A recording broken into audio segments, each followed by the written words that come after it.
Bonsoir et bienvenue sur Radio Sensation Normandie. Très heureux de vous retrouver pour votre émission du vendredi, l'immobilier en question. Parlons du marché de l'immobilier pour cette année 2018, le ralentissement ou pas, du rôle central des banques sur le marché du logement. Deux professionnels pour m'accompagner dans cette émission. Jacques Cernet, agent immobilier à Bernay, bonsoir. Bonsoir. Xavier Ruher, courtier en prêt immobilier à Bernay, bonsoir. Bonsoir Pascal. Alors, question centrale, puisque on a notre courtier en prêt immobilier. Quel est le rôle central des banques sur le marché du logement en règle générale ? Elle représente 98% du marché. Sans banque, on n'a pas d'acheteur, on n'a pas de financement possible. La banque est vraiment ce qui donne l'impulsion et ce qui donne aussi du pouvoir d'achat aux acheteurs potentiels. Selon les taux, selon leurs frais, un acheteur peut avoir 200 000 d'enveloppe pour un certain revenu et parfois, à d'autres moments, avec des taux plus élevés, on peut descendre à 170 000 avec un revenu identique. Donc la banque fait vraiment une vraie action sur le prix du bien finalement. Alors comment on peut expliquer, Xavier, que lorsque vous présentez, enfin je suppose, lorsque vous présentez un dossier dans une banque ou dans plusieurs banques, on peut avoir des taux différents ? Il y a le taux, ça dépend de la marge, hein, clairement. Enfin, ça dépend de la marge de la banque. On a des banques qui sont des banques avec des caisses régionales, on a des banques qui sont très nationales. J'ai l'exemple d'une banque en tête qui est nationale, donc elle fait ses emprunts sur les marchés, elle crée l'argent, peu importe, au niveau parisien. Ensuite, c'est envoyé dans une succursale régionale qui fait sa marge, qui revend l'argent à sa propre agence. À la fin, on arrive avec des taux qui sont complètement hors marché par rapport aux banques régionales, par exemple. Jacques, notre agent immobilier, va nous expliquer, on arrive en fin d'année, comment s'est passé le marché en 2018 par rapport à 2017, où on a eu une année exceptionnelle quand même. Alors le marché s'est bien passé en 2018. On a moins de performances que sur le marché 2017, mais ça c'était attendu, 2017 étant une année record. Et on constate dans certaines zones un ralentissement du marché, c'est-à-dire qu'il y a toujours un volume de vente soutenu. Par contre, dans certaines zones de France, vous avez un nombre de ventes qui est en baisse. Si je prends par exemple Paris, les prix sont toujours plus élevés, donc le volume de vente en valeur monétaire est toujours plus élevé. Par contre, le nombre de ventes commence à baisser. Est-ce que l'on peut dire, on avait combien de ventes en 2017 ? 950 000, 1 million de ventes ? Environ 950 000, 1 million de ventes, oui. Et vous estimez qu'en 2018, vous allez en sortir combien ? C'est toujours compliqué parce qu'en 2017, on ne pensait même pas dépasser les 900 000. Moi, je pense qu'on sera aux alentours de 900 000, mais ça reste un avis personnel. Voilà. C'est une année un peu moins bonne, mais il y a une correction du marché. Et les taux restent très bas, mais les gens se sont habitués à des taux très bas. Donc, très belle année quand même, exceptionnelle, on peut dire quand même. C'est une très belle année quand même. Est-ce que le taux des crédits y est pour quelque chose, Xavier ? Il remonte. C'est parce que communiquent les grands réseaux de courtage qui expliquent que les taux sont toujours très bas et que ça bouge pas. C'est faux. C'est faux dans la réalité. Parce qu'en réalité, les taux ne bougent pas sur les gens qui gagnent plus de 120 000 € l'année. Effectivement, depuis le mois de juin, ceux-là, ça bouge pas. Ils empruntent toujours vraiment très bas. Pour les gens, les foyers qui ont moins de 40 000 ou moins de 60 000 € par an, ces grilles de taux-là remontent depuis juillet. Ça remonte tout doucement. Alors, en 2012-2013, on était à quoi ? 4-5% environ ? Ouais, 4. 4% en 2012-2013 ouais. Et là, au jour d'aujourd'hui, vous arrivez à sortir sur 20 ans, sur un dossier standard, c'est toujours pareil. Il faut se mettre aussi dans notre province, dans notre petite ville, avec des revenus locaux. On va être sur du 1,70, 1,80. Après, on a aussi des dossiers de Parisiens qui viennent acheter des résidences secondaires. On va être à 1,40. Mais c'est pas les mêmes revenus. Alors, quand vous dites 1,40, 1,70, 1,80, vous parlez hors assurance ou oui, sans... toujours hors assurance.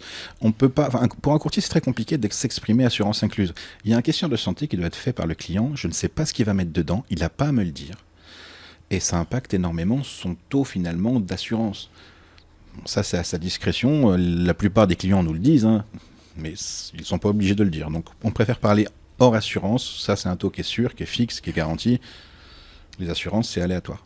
Et en cette fin d'année 2018, là, comment réagissent les banques? Parce qu'elles sont un peu malmenées quand même. On va pas rentrer dans un phénomène de CAC 40 ni de bourse, mais les banques sont un petit peu malmenées quand même en ce moment.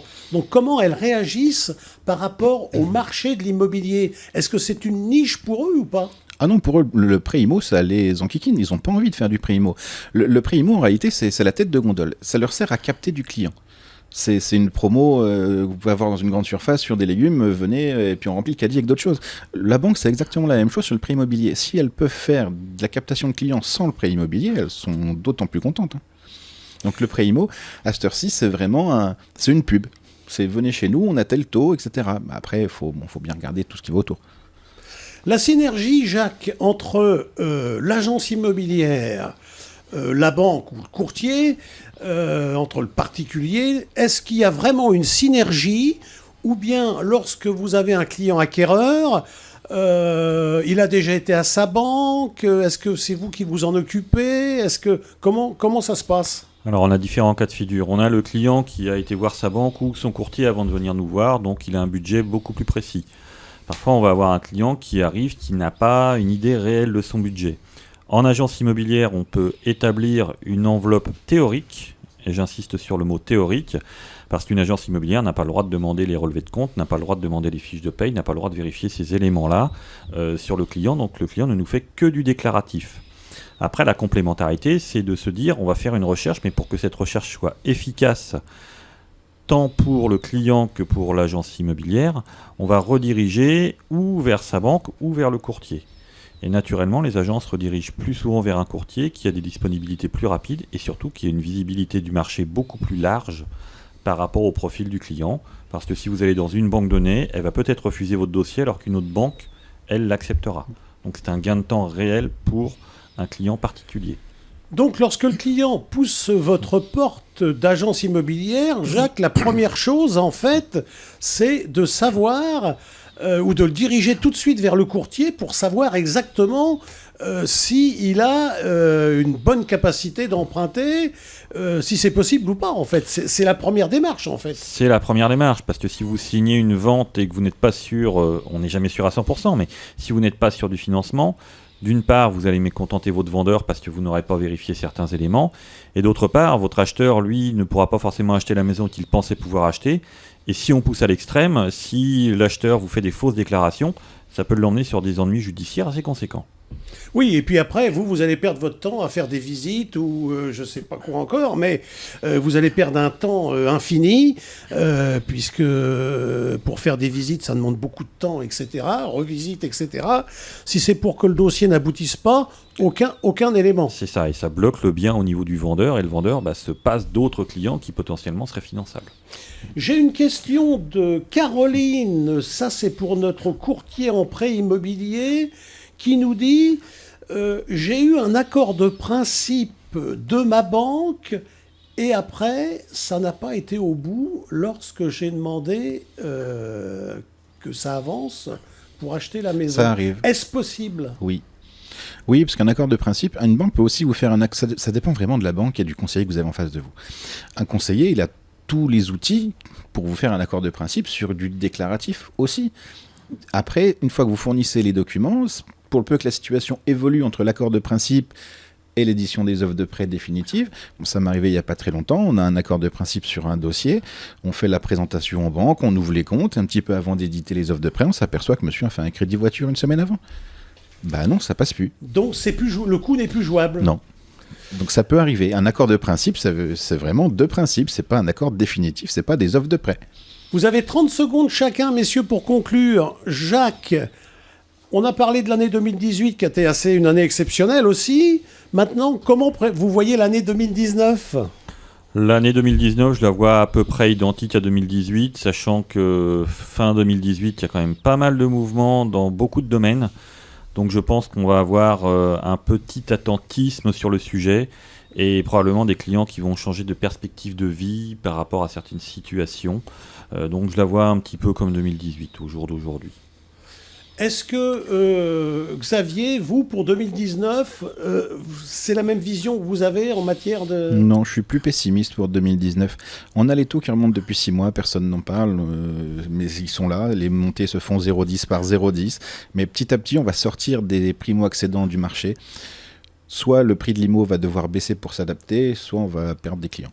Merci, messieurs, d'avoir accepté l'invitation. C'est terminé, désolé. Vous pouvez retrouver ce mag immobilier en podcast sur notre chaîne YouTube, sur notre site radiosensation.fr. Donnons-nous rendez-vous vendredi prochain après le Flash Info Régional pour la seconde partie de cette émission concernant le marché de l'immobilier 2018, du rôle central des banques sur ce marché de logement. Excellente soirée en écoutant Radio Sensation Normandie. Bonsoir.